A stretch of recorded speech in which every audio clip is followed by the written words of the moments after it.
This is a tower garden. We have basil, parsley, arugula and lettuce.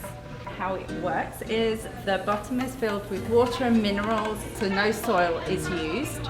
And basically the water is pumped from the bottom up to the top, and there's a perforated shower disc in here, and it sprays the roots directly. So in various grades they learn about photosynthesis, so because we've got more than one tower garden we can introduce different growing conditions.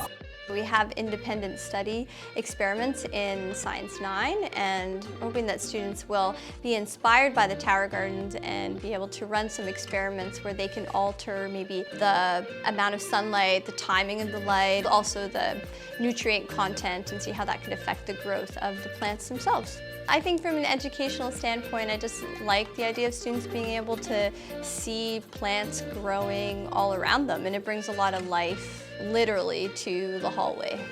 So last year when we were in grade 7, we did the garden project, and it was such a good experience, honestly. I think it's such a cool way of bringing like greenery and sustainability into York House. We got to assemble it ourselves, and we got to take like these little fertilizer cubes and put in our own seeds that we wanted to grow. For me, the coolest part of the tower garden was we introduced a class pet, and they were a bucket of worms. And that we did that to learn about composting. So it was really cool. We learned about how to grow plants, and that I contributed to this, which I think is super cool.